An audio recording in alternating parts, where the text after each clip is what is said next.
بك خير الخلق كلهم.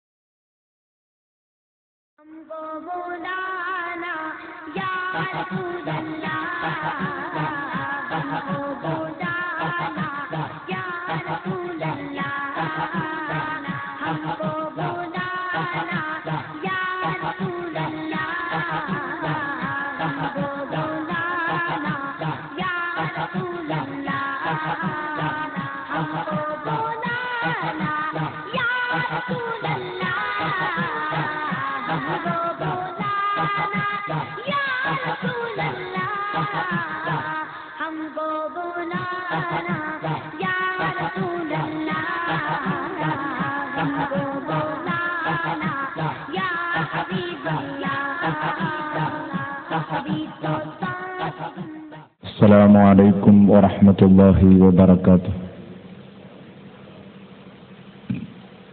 الحمد لله رب العالمين، والصلاة والسلام على سيد المرسلين وعلى آله وصحبه أجمعين.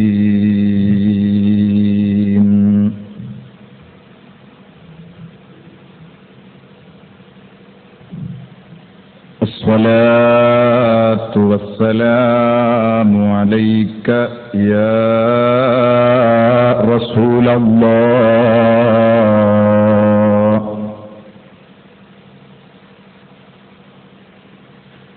الصلاة والسلام عليك يا حبيب الله.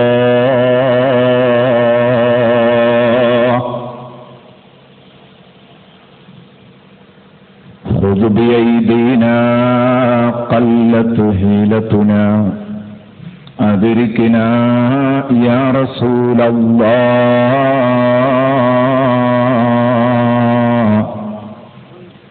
خذ بأيدينا قلت هيلتنا أدركنا يا حبيب الله.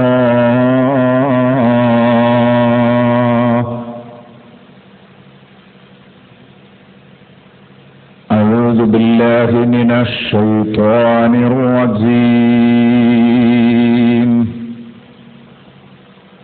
بسم الله الرحمن الرحيم. قل إن كنتم تحبون الله فاتبعوني يحببكم الله. صدق الله مولانا العظيم، وصدق وصدق وبلغ رسوله النبي الكريم، ونحن على ذلك من الشاهدين الشاكرين، والحمد لله رب العالمين.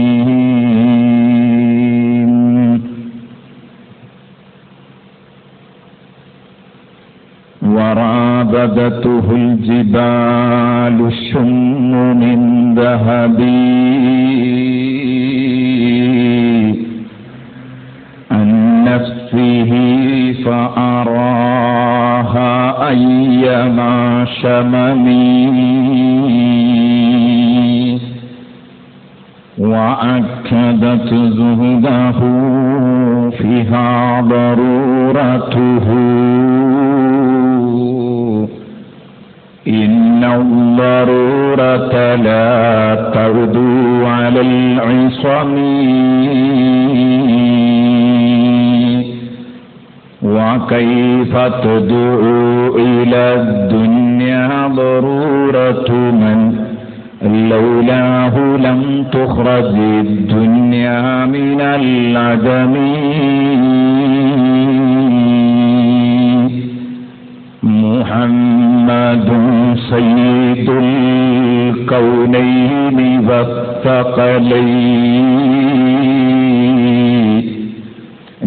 والفريقين من عرب ومن العجم نبينا الآمر الناهي فلا أحد أبر في قول لا منه ولا نعم هو الحبيب الذي ترجى شفاعته لكل هول من الأهوال مقتحم مولاي صل وسلم دائما أبدا على حبيبك خير الخلق كلهم.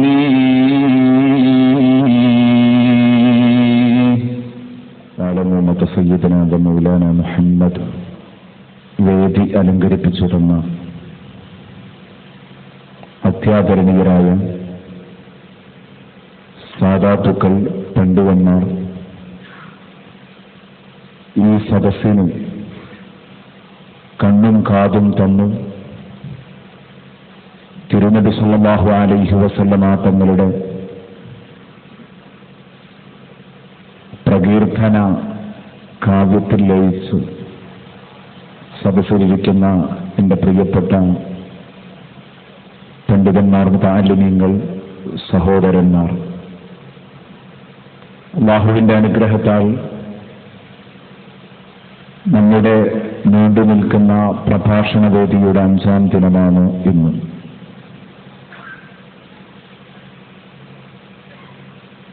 അർഹമുർറാഹിമായ തമ്പുരാൻ നമ്മുടെ ഈ ഒത്തുകൂടലും പിരിയലും നമ്മിൽ നിന്നൊരു സ്വാലിഹായ അമലായി സ്വീകരിക്കുമാറാകട്ടെ. അല്ലാഹു പൊരുത്തപ്പെടുന്ന ഒരു വേദിയാണെന്ന് നമുക്കറിയാം. ഈ വേദിയുടെ ബറക്കത്തുകൊണ്ട് അല്ലാഹു നമ്മിൽ നിന്ന് വന്നുപോയ എല്ലാ ചെറുതും വലുതുമായ പാപങ്ങൾ പുറത്തു തരുമാറാകട്ടെ. റഹ്മുറാഹിമായ തമ്പുരാനെ,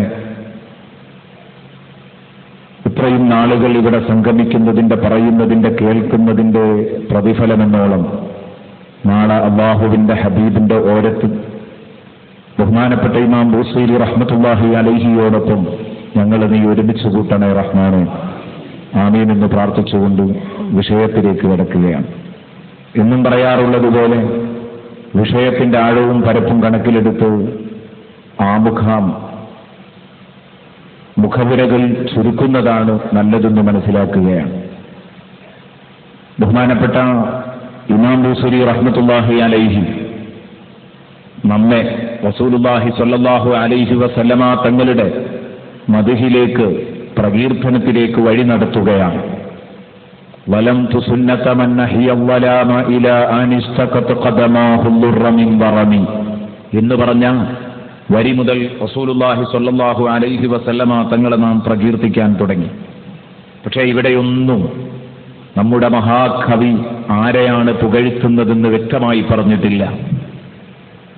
മക്കത്തുള്ളവർ, മദീനത്തുള്ളവർ ഇങ്ങനെ പറഞ്ഞ് അർദ്ധരാത്രിയിൽ കാലിൽ നീരുകെട്ടി വീർക്കുന്നതുവരെ നിസ്കരിച്ചവർ, വിശപ്പ് വന്നപ്പോൾ തന്റെ ആമാശയം തന്റെ വയറാമാശയത്തോട് വരഞ്ഞു മുറുക്കി കെട്ടിയവർ, തന്റെ ഓമനത്വം തുളുമ്പുന്ന ചർമ്മമുള്ള ഉദരത്തെ പരുപരുത്ത പാറക്കല്ലിൽ കെട്ടിയിട്ടവർ, അതിന്റെ ചുവട്ടിൽ ഒതുക്കി വെച്ചവർ എന്നിങ്ങനെ പറഞ്ഞു നബി സല്ലല്ലാഹു അലൈഹി വസല്ലമ തങ്ങളെ ഇത്തരത്തിലുള്ള ഗുണങ്ങളെ കൊണ്ട് പരിചയപ്പെടുത്തുകയായിരുന്നു. ആ ചിത്രം തെളിയാൻ പോകുന്നു ഇൻഷാ അല്ലാഹ് ഇന്ന്. ആരാണ് എന്ന് വളരെ വ്യക്തമായിട്ട് മുഹമ്മദുൻ സയ്യിദുൽ കൗനൈനി വത്തഖലൈൻ എന്ന് പറയുന്നതോടുകൂടെ ആരെപ്പറ്റിയാണ് കവി പ്രകീർത്തിക്കുന്നതെന്നും ആരെയാണ് കവി വർണ്ണിക്കുന്നതെന്നും ആരെയാണ് മദ്ഹ് ചെയ്യുന്നതെന്നും ഏത് ബുദ്ധിക്കും മനസ്സിലാക്കാൻ പറ്റുന്ന അവസ്ഥയിലാണുള്ളത്. ഇന്നലെ പറഞ്ഞത് നബി സല്ലല്ലാഹു അലൈഹി വസല്ലമ തങ്ങളുടെ പട്ടിണിയെക്കുറിച്ചാണ് ഇമാം ബൂസൈരി നമ്മെ പഠിപ്പിച്ചത്. ഇന്ന് നബി സല്ലല്ലാഹു അലൈഹി വസല്ലം അങ്ങനെ പട്ടിണി കിടന്നു എന്നത് ശരിയാണ്. വയറ് വരിഞ്ഞു മുറുക്കി കെട്ടി എന്നത് ശരിയാണ്. വശദ്ദ മിൻ സഗബിൻ നഹ്ശാഅഹു വതവ തഹ്തൽ ഹിജാറതി കശ്ഹൻ മുത്രഫൽ ലബനി. ശരിയാണ്. സയ്യിദുനാ വ ഹബീബുനാ മുഹമ്മദുർ റസൂലുള്ളാഹി സല്ലല്ലാഹു അലൈഹി വസല്ലമ തങ്ങളുടെ ആ ഓമനത്വം തുളുമ്പുന്ന ശരീരത്തിന്റെ ചർമ്മങ്ങൾ പോലും, ആ ഉദരത്തിലെ ചർമ്മം പോലും പരുപരുത്ത പാറക്കടിയിൽ ചുരുട്ടി വെച്ചു എന്ന് പറയുമ്പോൾ മുസൽമാന്റെ കണ്ണൊലിക്കാതിരിക്കില്ല, ഹൃദയം നൂറാതിരിക്കില്ല. പക്ഷേ ഇതെന്തുകൊണ്ട്? അല്ലാഹുവിന്റെ ഹബീബിന് വയറ് നിറയെ തിന്നാൻ ഭക്ഷണം കിട്ടാത്തത് കൊണ്ടാണോ? വേണമെങ്കിൽ അത് ഒപ്പിക്കാൻ കഴിയില്ലേ? നബി സല്ലല്ലാഹു അലൈഹി വസല്ലം ദുനിയാവിന്റെ കൂടെ കുറെ ഓടി നോക്കി, കിട്ടില്ലെന്ന് കണ്ടപ്പോൾ പിന്നെ പ്രപഞ്ചത്യാഗത്തിന്റെ ഭംഗിയുള്ള ശൈലിയിലേക്ക് മാറിയതാണ് എന്നതാണോ? ഒരിക്കലുമല്ല. ഹബീബ് മുഹമ്മദ് മുസ്തഫ സല്ലല്ലാഹു അലൈഹി വസല്ലമ തങ്ങളോട് വന്ന് വലിയ വലിയ പർവ്വതങ്ങള് അള്ളാഹുവിന്റെ ഹബീബിനോട്, ഞങ്ങൾ നിങ്ങൾക്ക് വേണ്ടി സ്വർണമാകണോ നബിയെ എന്ന് ചോദിച്ചിട്ടുണ്ട്. നിങ്ങൾക്ക് വേണമെങ്കിൽ ഞങ്ങൾ മൊത്തം സ്വർണമായി തരാമെന്ന് നബി സല്ലല്ലാഹു അലൈഹി വസല്ലമ തങ്ങളോട് പർവ്വതങ്ങൾ വന്ന് പറഞ്ഞിട്ടുണ്ട്. പക്ഷേ ഹബീബ് മുഹമ്മദുർ റസൂലുള്ളാഹി സല്ലല്ലാഹു അലൈഹി വസല്ലമ തങ്ങള് ഒരിക്കലും അതിനെ സ്വീകരിച്ചില്ല. മാന്യമായി ആ അപേക്ഷയെ നബി സല്ലല്ലാഹു അലൈഹി വസല്ലമ തങ്ങൾ അവഗണിക്കുകയാണ് ചെയ്തത്. വേണ്ട, എനിക്ക് നിങ്ങൾ സ്വർണമാകേണ്ട ആവശ്യമില്ലെന്ന് സയ്യിദുനാ മുഹമ്മദുർ റസൂലുള്ളാഹി സല്ലല്ലാഹു അലൈഹി വസല്ലമ തങ്ങള് അവരോട് തിരിച്ചു പ്രതികരിക്കുന്നതാണ് നമുക്ക് കാണാൻ കഴിയുന്നത്. ഇതാണ് കവി പറയുന്നത്. നബി സല്ലല്ലാഹു അലൈഹി വസല്ലം ദുനിയാവ് ഇങ്ങോട്ട് വന്ന് വീണപ്പോഴും വേണ്ട എന്ന് പറഞ്ഞയാളാണ്. വറാബദതുഹുൽ ജിബാലു ശുമ്മു മിൻ വറാബദതുഹുൽ ജിബാലു ശുമ്മു മിൻ ദഹബി. വറാബദതുഹുൽ ജിബാൽ, ആ ഹബീബിനോട്, എന്റെ നേതാവിനോട് പർവ്വതങ്ങൾ വന്ന് ആവശ്യപ്പെട്ടു. ഏത് പർവ്വതങ്ങൾ? അശുമ്മു, അമ്പരച്ചുംബികളായ പർവ്വതങ്ങൾ വന്നു എന്റെ ഹബീബിനോട് ആവശ്യപ്പെട്ടു. ഉയർന്ന് തലപുക്കി നിൽക്കുന്ന പർവ്വതങ്ങൾ, ആകാശം മുട്ടേ നിൽക്കുന്ന അമ്പരച്ചുംബികളായ പർവ്വതങ്ങൾ, ആ പർവ്വതങ്ങൾ വന്നിട്ട് എന്റെ ഹബീബിനോട് ചോദിച്ചു. എന്താ ചോദിച്ചത്? മിൻ ദഹബീ, ഞങ്ങൾ സ്വർണമാകണോ എന്ന് ആ പർവ്വതങ്ങൾ വന്ന് അള്ളാഹുവിന്റെ ഹബീബിനോട് ചോദിച്ചപ്പോൾ അന്നഫ്സിഹി, നബി സല്ലല്ലാഹു അലൈഹി വസല്ലമ തങ്ങൾക്ക് വേണ്ടി ഞങ്ങൾ സ്വർണമാകണോ എന്ന് ചോദിച്ചു വന്ന സമയത്ത് തനിക്ക് വേണ്ടി വേണമെങ്കിൽ ഇതാ സ്വർണമാകാൻ തയ്യാറാണെന്ന് പറഞ്ഞപ്പോൾ ആ കാഞ്ചന പർവ്വതങ്ങളോട്, ആ സ്വർണപർവ്വതങ്ങളോട് എന്ന് പറഞ്ഞാൽ അപ്പോൾ സ്വർണമായിട്ടില്ല, എന്നാലും ആകാൻ പോകുകയാണല്ലോ. ഒരു മല മൊത്തം, ഉഹുദ് മല മൊത്തം വേണമെങ്കിൽ സ്വർണമായി ഇങ്ങ് കിട്ടും. കിലോമീറ്ററുകളോളം നീണ്ടുകിടക്കുന്ന ഉഹുദ് മല വേണമെങ്കിൽ അത് സ്വർണമായി നബി സല്ലല്ലാഹു അലൈഹി വസല്ലമ തങ്ങളുടെ മുമ്പിൽ വരും. എന്നിട്ട് നബി സല്ലല്ലാഹു അലൈഹി വസല്ലമ തങ്ങൾ ഫഅറാഹ അയ്യമാ ശമമീ, ആ പർവ്വതങ്ങൾക്ക് എന്തൊരവഗണനയാണ് നബി സല്ലല്ലാഹു അലൈഹി വസല്ലം കാണിച്ചു കൊടുത്തത്.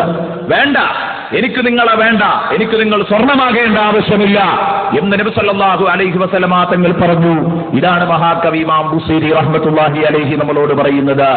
അമ്പരചുംബികളായ പർവ്വതങ്ങള്, വറാബദതുഹുൽ ജിബാലു ശുമ്മു മിൻ ദഹബി, ശുമ്മ ഉയർന്നു നിൽക്കുന്ന പർവ്വതങ്ങൾ നബി സല്ലല്ലാഹു അലൈഹി വസല്ലമ തങ്ങളുടെ അടുത്ത് വന്ന് ചോദിക്കുന്നു, വേണോ?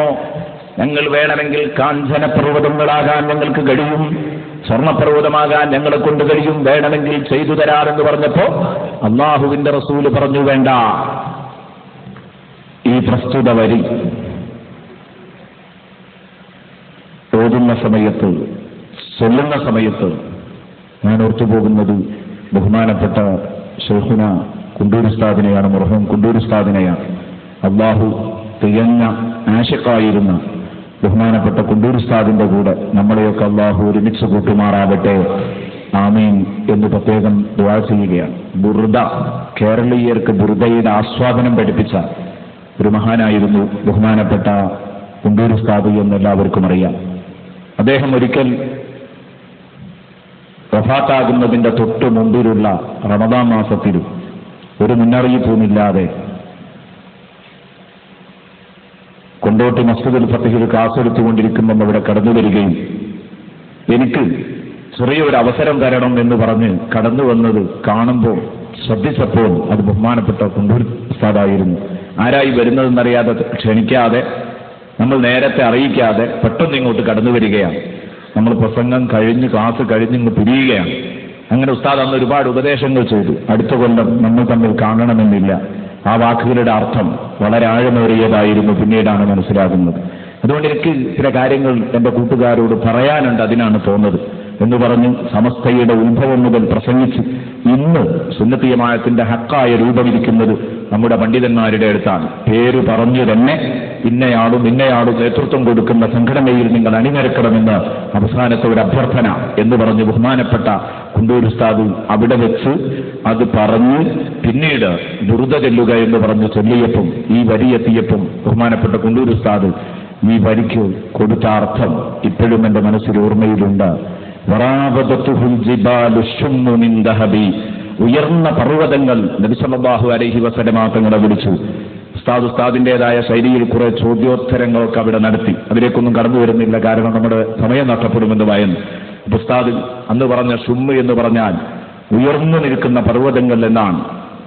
എങ്കിൽ ആ അർത്ഥം എങ്ങനെയാണ് ആ പദത്തിന് കിട്ടിയതെന്നറിയുമോ എന്ന് ചോദിച്ച് ഭാഷാപരമായി ഉസ്താദിന്റെ അറിവിന്റെ ആഴം നമുക്ക് മനസ്സിലാക്കാൻ സാധിക്കുകയാണ്. ഷമ്മ എന്ന് പറഞ്ഞാൽ അറബിയിൽ അതിന്റെ അർത്ഥം മണത്തു എന്നാണ്. ആകാശം മണത്തു നിൽക്കുന്ന, നമ്മൾ മലയാളത്തിൽ പറയാറുണ്ട് അമ്പരച്ചുണ്ടികൾ എന്ന്, ആകാശത്തെ ചുംബിച്ചു നിൽക്കുന്ന പർവ്വതം എന്ന്. നമ്മൾ സാധാരണ പ്രയോഗിക്കുന്ന അമ്പരച്ചുണ്ടികളായ പർവ്വതങ്ങൾ എന്ന് പറഞ്ഞെങ്കിൽ അതേ രൂപത്തിൽ തന്നെയാണ്. ഈ അർത്ഥമായിരിക്കും മഹാന്മാരൊക്കെ ഷുമ്മി എന്നതിനും അയൽ മുർത്തഫിയ ഉയർന്നു നിൽക്കുന്ന പർവ്വതങ്ങൾ എന്ന അർത്ഥം കൊടുത്തത്.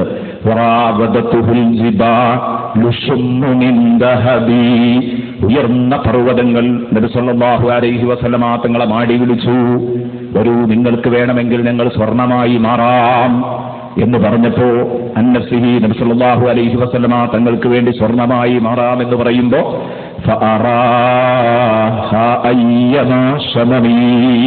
ആ സമയത്ത് ആ പർവ്വതങ്ങൾക്ക് നബി സല്ലല്ലാഹു അലൈഹി വസല്ലം എന്തൊരു തിരിഞ്ഞുകളത്തിലാണ് ആ പർവ്വതങ്ങൾക്ക് അല്ലാഹുവിന്റെ റസൂല് കാണിച്ചത് എന്ന് പറഞ്ഞാൽ റസൂലുള്ളാഹി തങ്ങൾ പർവ്വതങ്ങൾ പറഞ്ഞതിനെ അവഗണിക്കുകയാണ് ചെയ്തത്. പ്രിയപ്പെട്ട കൂട്ടുകാരെ, ഗൗരവപൂർവ്വം നിങ്ങൾ ചിന്തിക്കണം. അല്ലാഹുവിന്റെ റസൂലിന് ഇങ്ങനെ ഒരു സംഭവം ഉണ്ടായിട്ടുണ്ടോ? കവി ഇമാം ബൂസീരി പാടിയിട്ടുണ്ടെങ്കിൽ നേരത്തെ പാടിയ വരികൾക്കൊക്കെ നമ്മൾ സംഭവങ്ങൾ കണ്ടു. അതുതന്നെയാണ് ഹദീസിലുണ്ട്. ബഹുമാനപ്പെട്ട ജിബ്രീൽ അലൈഹിസ്സലാം ഹബീബ് മുഹമ്മദ് മുസ്തഫ സല്ലല്ലാഹു അലൈഹി വസല്ലമ തങ്ങളുടെ അടുത്ത് വന്ന എന്നിട്ട് റസൂലുള്ളാഹി തങ്ങളോട് പറയുന്നു, ഇന്നല്ലാഹ യുഖ്രിഉക സലാം, നബിയെ അല്ലാഹു നിങ്ങൾക്ക് സലാം പറഞ്ഞയച്ചിട്ടുണ്ട്, അല്ലാഹു നിങ്ങളുടെ മേലിൽ സലാം പറയുന്നുണ്ട്. അതിന്റെ ശേഷം അല്ലാഹു നിങ്ങളോട് ഒരു കാര്യം ചോദിക്കുന്നു, വയഖൂലു ലക, അല്ലാഹു നിങ്ങളോട് ചോദിക്കുന്നു, അതുഹിബ്ബു അൻ തകൂന ലക ഹാദിഹിൽ ജിബാലു ദഹബാ, നബിയെ വേണമെങ്കിൽ ഈ കാണുന്ന പർവ്വതങ്ങള് അത് സ്വർണമാകണമെങ്കിൽ ആവാം. അൻ തകൂന ഹാദിഹിൽ ജിബാലു ദഹബൻ വഫില്ലതൻ, സ്വർണവും വെള്ളിയുമാവാം എന്നുള്ള പറയുന്നുണ്ട്. സ്വർണവും വെള്ളിയുമായി ഉഹുദുമല സ്വർണവും വെള്ളിയുമായി ഇവിടെ നിൽക്കുകയല്ല. തകൂനു മഅക ഹൈസുമാ കുന്ത, തകൂനു മഅക ഹൈസുമാ കുന്ത, നിങ്ങൾ എവിടെ പോകുന്നോ ആ സ്വർണത്തിന്റെ മല നിങ്ങളുടെ കൂടെ സഞ്ചരിച്ചു. സുഹൃത്തെ, എന്നോടും നിന്നോടും ഇങ്ങനെ ഒരു ചോദ്യമെങ്ങാനും അല്ലാഹു ചോദിച്ചാൽ, വലിയ പർവ്വതം സ്വർണമാകാം, ആ പർവ്വതം നിന്റെ യഥേഷ്ടം നിനക്ക് എന്തു വിചാരിക്കുന്നതും നടക്കണമെങ്കിൽ അതാ എപ്പോഴും നിന്റെ കൂടെ ഈ സ്വർണത്തിന്റെ മലകൾ ഇങ്ങനെ സഞ്ചരിക്കുകയാണ്. ഇങ്ങനെയുള്ള ഒരു സൗകര്യം നിനക്ക് വേണോ? സമ്പൂർണ്ണ സൗകര്യം, ചിന്തിക്കാൻ പോലും കഴിയാത്ത സാമ്പത്തികാസ്തിയാണ്. ഈ രൂപത്തിൽ നിങ്ങൾക്ക് സൗകര്യം വേണോ എന്ന് ചോദിച്ചപ്പോ സയ്യിദുനാ വ ഹബീബുനാ മുഹമ്മദുർ റസൂലുള്ളാഹി, അല്ലാഹുവിന്റെ ഹബീബ് അല്പസമയം തലയും താഴ്ത്തിപ്പിടിച്ചു ഇങ്ങനെ ഇരുന്നു. മറുപടി പറയാതെ അല്ലാഹുവിന്റെ റസൂൽ അല്പസമയം ഇങ്ങനെ താഴ്ത്തിപ്പിടിച്ചിരുന്നു, തല തൂക്കിയിട്ടിരുന്നു. സുമ്മ ഖാല യാ ജിബ്രീൽ, പിന്നെ നബിതങ്ങൾ പറഞ്ഞു, ജിബ്രീലേ ഇന്ന ദുനിയ, ഈ ദുനിയാവെന്ന് പറയുന്നത് നിങ്ങൾ എന്നോട് ഈ സ്വർണങ്ങളൊക്കെ, ഈ മലകളൊക്കെ സ്വർണമാകണോ എന്ന് വന്നാ ചോദിക്കുന്നത്. ഇതൊക്കെ ദുനിയാവിലെ സുഖങ്ങളല്ലേ? ഈ ദുനിയാവെന്ന് പറയുന്നത് ദാറുമല്ല ധാറല, വീടില്ലാത്തവന്റെ വീടാണ് ദുനിയാവ്. ഇന്ന ദുന്യാ ദാറുമല്ല ധാറല വമാലുമല്ല മാലല, സമ്പത്തില്ലാത്തവന്റെ സമ്പത്താൻ, സമ്പാദ്യമില്ലാത്തവന്റെ സമ്പാദ്യമാണ് ദുനിയാവ്. ഇതെനിക്ക് വേണ്ട. യജ്മഉഹാ മല്ലാ അഖലലഹു, തലച്ചോറില്ലാത്തവൻ, ബുദ്ധിയില്ലാത്തവനാണ് ഈ ദുനിയാവിന്റെ കൂടെ പോകുക. ഇത് സമ്പാദിക്കാൻ വേണ്ടി മുഴുവൻ സമയവും നഷ്ടപ്പെടുത്തുക. അതുകൊണ്ട് എനിക്കിത് വേണ്ട എന്ന് പറഞ്ഞപ്പം ബഹുമാനപ്പെട്ട ജിബ്രീൽ അലൈഹിസ്സലാം പറഞ്ഞു, സബ്ബതകല്ലാഹു ബിൽ ഖൗലി സാബിത്. നബിയേ, എന്നും ഇതേ രൂപത്തിൽ ഈ ഉറച്ച വാക്ക് എന്നും അല്ലാഹു നിങ്ങളെ കൊണ്ട് പറയിപ്പിക്കട്ടെ. സബ്ബതകല്ലാഹു ബിൽ ഖൗലി സാബിത്, ഒരിക്കലും മാറാതെ എന്നും ഈ സ്ഥിരമായ വാക്കുകൊണ്ട് അല്ലാഹു നിങ്ങളെ നിലനിർത്തട്ടെ എന്ന് പറഞ്ഞാൽ എന്നും മാറ്റി പറയാതെ ഒരേ ഒരു മുദ്രാവാക്യം, ഈ ഒരു മുദ്രാവാക്യം വഫാത്താകുന്നത് വരെ വിളിക്കാൻ അല്ലാഹു നിങ്ങൾക്ക് തൗഫീഖ് നൽകട്ടെ. എന്ത്? അദ്ദുന്യാ ദാറുമല്ല ദാറലഹു വമാലുമല്ല മാലലഹു വലാ യജ്മഉഹാ മല്ലാ അഖലലഹു. ഈ പറഞ്ഞ ഇതേ വാക്യം തന്നെ മരിക്കുവോളം, വഫാത്താകുവോളം ഹബീബിന് പറയാൻ കഴിയട്ടെ എന്ന് ബഹുമാനപ്പെട്ട ജിബ്രീൽ അലൈഹിസ്സലാം പ്രാർത്ഥിക്കുകയാണ്. എന്ന് പറഞ്ഞാൽ നബി സല്ലല്ലാഹു അലൈഹി വസല്ലമ തങ്ങൾ പറഞ്ഞ അതേ വിഷയത്തെ ജിബ്രീൽ അലൈഹിസ്സലാം പിന്തുണച്ചു എന്ന് പറഞ്ഞതിന്റെ രത്നചുരുക്കം ബഹുമാനപ്പെട്ട ജിബ്രീൽ അലൈഹിസ്സലാം പിന്തുണക്കുകയാണ്. അപ്പോൾ ജിബ്രീൽ അലൈഹിസ്സലാം നബി സല്ലല്ലാഹു അലൈഹി വസല്ലം ഇത്രയും നല്ല സൗകര്യം ലഭിച്ചിട്ട് അള്ളാഹുവിന്റെ റസൂൽ അതിനെ അവഗണിക്കുകയാണ് ചെയ്തത്. ഈ കാര്യത്തിലൊക്കെ നമുക്കൊരുപാട് പഠിക്കാനുണ്ട്. അള്ളാഹുവിന്റെ റസൂലിന് ദുനിയാവുമായുള്ള ബന്ധം ഇതായിരുന്നു. ഇതാണ് ഞാൻ കഴിഞ്ഞ ക്ലാസ്സുകളിലൊക്കെ ഓർമ്മപ്പെടുത്തിയിരുന്ന ഒരു കാര്യമുണ്ട്. എന്തേ?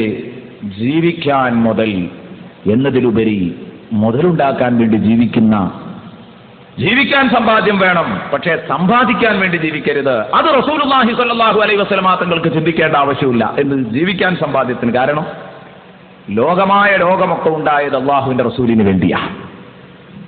ഈ പ്രപഞ്ചം മുഴുവൻ ഉണ്ടാക്കപ്പെട്ടത് അള്ളാഹുവിന്റെ റസൂലിന് വേണ്ടിയാണ്. അവ അള്ളാഹുവിന്റെ റസൂലിന്റെ പിന്നാലെ നടക്കും. അതുകൊണ്ടാണല്ലോ ബഹുമാനപ്പെട്ട ഇമാം ബൂസീരി തന്നെ ശേഷം പറയുന്നുണ്ട്, വളരെ കടുപ്പമുള്ള ഒരു വാക്ക്, ലൗലാഹു ലം തുഖ്റജി ദുനിയാ മിനൽ അദമി. നബിതങ്ങളില്ലായിരുന്നെങ്കിൽ ഈ ലോകം ഇല്ലായ്മയിൽ നിന്ന് പുറത്തെടുക്കുകയില്ലായിരുന്നു, ഉണ്മയിലേക്ക് വരില്ലായിരുന്നു. ലോകമുണ്ടായത് ഹബീബിന് വേണ്ടിയാണ് എന്നിത് പറയുന്നെങ്കിൽ ലോകം ഹബീബിന്റെ പിന്നാലെ നടന്നതിൽ അത്ഭുതമില്ല. പാറകളും കല്ലുകളും മരങ്ങളും ഞങ്ങൾ നിങ്ങൾക്ക് വേണ്ടി സ്വർണമാകണോ എന്ന് ചോദിച്ചു നടന്നതിൽ അത്ഭുതമില്ല. കാരണം അവയെ സൃഷ്ടിക്കപ്പെട്ടത് അല്ലാഹുവിന്റെ റസൂലിന് വേണ്ടിയാണ്. പക്ഷേ റസൂലുള്ളാഹിയെ സൃഷ്ടിക്കപ്പെട്ടത് അവക്ക് വേണ്ടിയല്ല. ഇവിടെയാണ് വിഷയമിരിക്കുന്നത്. അല്ലാഹു സുബ്ഹാനഹു വ തആല നബി സല്ലല്ലാഹു അലൈഹി വസല്ലമ തങ്ങളോട് പറഞ്ഞു, ലോകത്തുള്ളതൊക്കെ സൃഷ്ടിച്ചത് ഇതാ നിങ്ങൾക്ക് വേണ്ടിയാണ് നബിയേ. ഉടനെ തന്നെ അല്ലാഹു പറഞ്ഞു, ഞാനും ഈ ലോകത്തുള്ളതൊക്കെ നീ എനിക്ക് വേണ്ടി തന്നതാണെങ്കിൽ ഞാൻ മുഴുവനും നിനക്കുള്ളതാണ് റബ്ബേ. ഞാൻ സൃഷ്ടിക്കപ്പെട്ടത് നിനക്ക് വേണ്ടിയാണ് എന്ന് ഹബീബ് മുഹമ്മദുർ റസൂലുള്ളാഹി സ്വല്ലല്ലാഹു അലൈഹി വസല്ലമ തങ്ങൾ പറയുകയാണ്. അപ്പോൾ നബി സല്ലല്ലാഹു അലൈഹി വസല്ലമ തങ്ങൾ ഇങ്ങനെ ഒരു പ്രപഞ്ച ത്യാഗം, ഇങ്ങനെ ഒരു സുഹൃദ നബി സല്ലല്ലാഹു അലൈഹി വസല്ലം ഈ ദുനിയാവ് തീരെ വേണ്ട എന്ന് വെക്കാനുണ്ടായ കാരണം എന്താ? അതാണ് ഇനി പറയുന്നത്. ഒരാവശ്യമില്ലാഞ്ഞിട്ടാണോ? കുടുംബങ്ങളില്ലാഞ്ഞിട്ടാണോ? മക്കളില്ലാഞ്ഞിട്ടാണോ? വിശപ്പില്ലാത്തത് കൊണ്ടാണോ? വിശപ്പില്ലാത്തത് കൊണ്ടല്ല, ആവശ്യങ്ങളില്ലാത്തത് കൊണ്ടല്ല. ഹബീബിന് ഒരുപാട് അത്യാവശ്യങ്ങളുണ്ട്. പക്ഷേ അത്യാവശ്യങ്ങള് നബി സല്ലല്ലാഹു അലൈഹി വസല്ലമ തങ്ങളെ ഒരിക്കലും ഒരു ഭൗതിക പ്രിയനാക്കി മാറ്റിയില്ല. നബി സല്ലല്ലാഹു അലൈഹി വസല്ലമ തങ്ങൾക്ക് അത്യാവശ്യങ്ങൾ ഉണ്ടായിരിക്കത്തേണ്ട നബി സല്ലല്ലാഹു അലൈഹി വസല്ലം ഒരു തികഞ്ഞ പ്രപഞ്ച ത്യാഗിയായി ജീവിച്ചു. വഅക്കദതു സുഹദഹു ഫീഹാ ദറൂറതുഹു ഇന്ന ദറൂറത ലാ തഅദു അലൽ ഇസ്മി.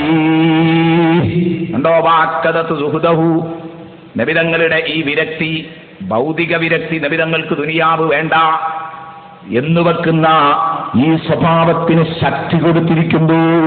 നബിയുടെ വിരക്തിയെ ഒന്നും കൂടെ ഒന്നാം നമ്പറാക്കി മാറ്റിയിരിക്കുന്നു.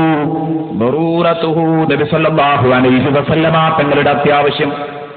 വഅക്കദതു സുഹുദഹു, നബി തങ്ങളുടെ വിരക്തിക്ക് ഒന്നും കൂടെ പവർ കൂട്ടി, ഒന്നും കൂടെ സുഹൃദിന് ശക്തി കൂട്ടി.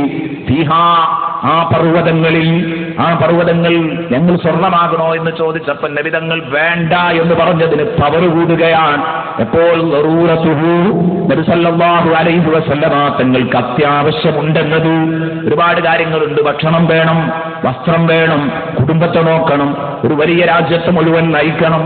ഈ നിലക്ക് ഒരുപാട് മുൻകരുതൽ അല്ലാഹുവിന്റെ ഹബീബ് നടത്തേണ്ടതാണ്. എന്നിട്ടും നടത്തിയില്ല. എന്നിട്ടും ഹബീബ് അത് നടത്താൻ തയ്യാറായില്ല. നബി സല്ലല്ലാഹു അലൈഹി വസല്ലമ തങ്ങൾ പട്ടിണി കിടന്ന് ദിവസങ്ങൾ തള്ളി നീക്കുകയാണ്. അല്ലാഹുവിന്റെ ഹബീബ് വളരെ പ്രയാസപ്പെട്ടു. ഹബീബിന്റെ പ്രിയപ്പെട്ട കൂട്ടുകാർ ഒരുപാട് പ്രയാസപ്പെട്ടിട്ടുണ്ട്. ഹബീബിന്റെ കൂട്ടുകാർ പ്രയാസപ്പെട്ടിട്ടുണ്ട്. അവരെ മുഴുവനും റസൂലുള്ളാഹി സ്വല്ലല്ലാഹു അലൈഹി വസല്ലം ഈ വഴി പഠിപ്പിച്ചു കൊണ്ടുവരികയാണ് ചെയ്തത്. وأكدت زهده فيها ضرورته إن الضرورة لا تعدو على الاسم. എന്തുകൊണ്ടാണ് അത്യാവശ്യമുണ്ടായിട്ടും ദുനിയാവ് വേണ്ടെന്ന് വെക്കാൻ കാരണം? إن الضرورة لا تعدو على الاسم. ആവശ്യങ്ങൾക്കൊന്നും പാപസുരക്ഷിതരായ ആളുകളെ മറികടക്കാൻ കഴിയുകയില്ല. ആവശ്യങ്ങൾ സ്വാഭാവികമായും ആവശ്യപൂർത്തീകരണത്തിന് വേണ്ടി വഴി നടത്തുക ആരെയാണ്? ആ വീക്ക്നെസ് ഉള്ള ആളുകളെ മാത്രമാണ്. നേരെ മറിച്ച് അല്ലാഹുവിന്റെ റസൂലിനെ സംബന്ധിച്ചിടത്തോളം ഹബീബ് മഅസൂമാണ്. മഅസൂമായ നബി സല്ലല്ലാഹു അലൈഹി വസല്ലമ തങ്ങൾക്ക് മഹാന്മാരെ, ഉന്നതരെ, പാപസുരക്ഷിതരായ ആളുകളെയൊന്നും അത്യാവശ്യങ്ങൾക്ക് കീഴടക്കാൻ കഴിയില്ല, സ്വാധീനിക്കാൻ കഴിയില്ല. അവരുടെ ആവശ്യം അവർക്കുണ്ടെങ്കിലും അവരുടെ ശഹ്വത്തിനനുസരിച്ച്, അവരുടെ വികാരത്തിനനുസരിച്ച് അവർ ജീവിക്കില്ല. അവരുടെ വിവേകമായിരിക്കും അവരെ നിയന്ത്രിക്കുക. കാരണം അവർ മാസൂമാൻ, അല്ലാഹുവിനാൽ കാക്കപ്പെട്ടവരായതുകൊണ്ട് ശഹ്വത്ത് അവരെ മറികടക്കുന്ന ഒരു വിഷയം വരുന്ന അവസ്ഥയെ ഉണ്ടാകൂല.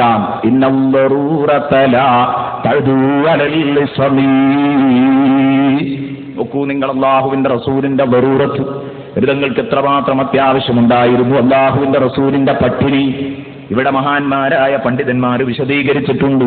എത്രത്തോളം ഹബീബിന് ഈ ഭൂമിയിൽ ഈ പർവ്വതങ്ങൾ മുഴുവനും സ്വർണമാകേണ്ട ആവശ്യമുണ്ടായിരുന്നു എന്ന് മഹാന്മാര് പഠിപ്പിക്കുന്നു. പക്ഷേ എന്നിട്ടും വേണ്ടെന്ന് കരുതി നബിതങ്ങളുടെ പട്ടിണിയുടെ കഥകൾ ഇവിടെ പറയണം. നമ്മൾ ഇന്നലെ പറഞ്ഞു കുറെ കാര്യങ്ങൾ ഓർക്കുന്നുണ്ടാകും. നോക്കൂ നിങ്ങൾ, അല്ലാഹുവിന്റെ റസൂല് തന്റെ പട്ടിണി, തന്റെ കുടുംബത്തിന്റെ പട്ടിണി, തന്റെ പ്രിയപ്പെട്ടവരുടെ പട്ടിണി, ഇതൊക്കെ അകറ്റാൻ അല്ലാഹുവിന്റെ റസൂലിന് ഇത് ആവശ്യമാണ്. ഒരു ചെറിയ ഉദാഹരണം ഞാൻ പറയാം. ഹദീസിൽ കാണാൻ കഴിയും, ഒരിക്കൽ ബഹുമാനപ്പെട്ട റസൂലുള്ളാഹി സ്വല്ലല്ലാഹു അലൈഹി വസല്ലം ഒരു വഴിയിലൂടെ വരുമ്പം അതാ അവിടെ കാണുന്നത് നേരത്തെ ആ വഴിയിൽ വന്നിരിക്കുന്ന തന്റെ രണ്ട് പ്രിയപ്പെട്ട കൂട്ടുകാരെയാണ്. ബഹുമാനപ്പെട്ട സയ്യിദുനാ ഉമർ ഇബ്നുൽ ഖത്താബ് റളിയല്ലാഹു അൻഹു വിശന്നു വയറ്റിലേക്കാക്കാൻ, വയറ്റിനകത്തേക്ക് ആക്കാൻ പറ്റിയ ഒന്നും വീട്ടിലില്ലാത്തതുകൊണ്ട്, തിന്നാനും കുടിക്കാനും പറ്റാത്ത ഒന്നുമില്ലാത്തതുകൊണ്ട് ബഹുമാനപ്പെട്ടവർ ഇറങ്ങി നടന്നു ഊടുവഴിയിൽ വന്നിരിക്കുന്നു. എന്തിനാണ് ഈ ഇടവഴിക്ക് വന്നിരിക്കുന്നത്? ഇതുവഴിക്ക് ആരെങ്കിലും വരുമ്പോൾ എന്നോട് വിശക്കുന്നുണ്ടോ എന്ന് ചോദിക്കും. ഞാൻ അതേ എന്ന് പറയും. അവരുടെ കൂടെ എണീച്ചു പോയി ഭക്ഷണം കഴിക്കാമെന്ന് കരുതിയാണ് ബഹുമാനപ്പെട്ട ഉമർ റളിയല്ലാഹു അൻഹു ഇരിക്കുന്നത്. ആ സമയത്താണ് ബഹുമാനപ്പെട്ട ഉമർ റളിയല്ലാഹു അൻഹു അങ്ങനെ അനന്തമായ ഇരിപ്പിരിക്കുമ്പോ അതാ വരുന്നു ബഹുമാനപ്പെട്ട സിദ്ദീഖുൽ അക്ബർ റളിയല്ലാഹു അൻഹു. സിദ്ദീഖുൽ അക്ബർ റളിയല്ലാഹു അൻഹു കടന്നു വരുമ്പോ അല്ലാഹുവിന്റെ റസൂലിനെ, ബഹുമാനപ്പെട്ട ഉമർ ഇബ്നുൽ ഖത്താബിനെ കണ്ടപ്പോൾ ചോദിച്ചു, മാ അഖ്റജക യാ ഉമർ, ഉമറേ ഇന്നേരത്ത് ഈ വെയിലത്ത് വീട്ടിൽ നിന്ന് പുറത്തിറങ്ങാനുള്ള കാരണം എന്താണ്? മാ അഖ്റജക യാ ഉമർ, ഉമറേ ഈ പൊള്ളുന്ന വെയിലത്ത് ഇവിടെ വന്നിരിക്കാനുള്ള കാരണം എന്താണ്? ഇതിന്റെ കാരണം എന്ന് വെച്ചു.